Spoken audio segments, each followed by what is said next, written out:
Tech updates.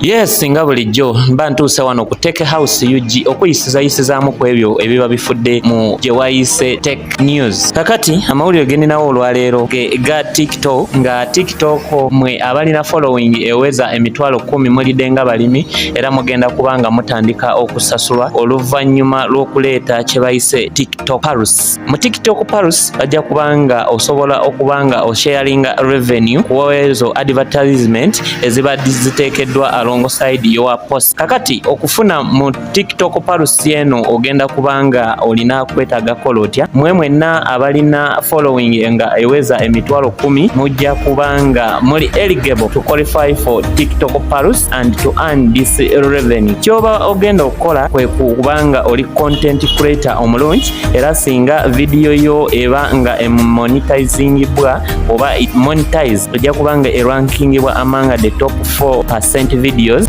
which have gone viral. Eranga wano singa video yo erankingibwa among the top 4% videos ezi going viral ojja kubanga ba advertiser basobola okukozesa video yo okubanga ba advertisinga eranga advertiser ajja kubanga ateeka brand ye alongside your video, then the more they watch that viral video it means you are going to be earning a more revenue. Kyoba olina okwetaaga weza following ya mitwalo 10 then ojja kubanga then ekyokubiri ekyokubanga okucreatinga video ne going viral. So ekyo kya TikTok mwenna ababadde beebuuza nti mukola videos nezigoinga viral naye era temulina kye muzifunamu, kano ke kaseera muganyulwe mu TikTok. TikTok Pulse yeyo advertising tool ya TikTok gyerese empya egenda okubanga esobozesa aba content creator aba creating videos ezigenze going viral okubanga bafuna mu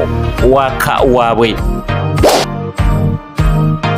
Era still okuvaako mu TikTok eviddeyo n'enkola endala gye bayise crediting content creators, nga mu nkola eno singa onaavangayo n'okola challenge mu video y'omuntu omulala, video yo ejja kubaako caption eraga the true source of that video, then oyo omuntu go caption nze ajja kubanga afuna notification emulaga nti someone has credited him or her.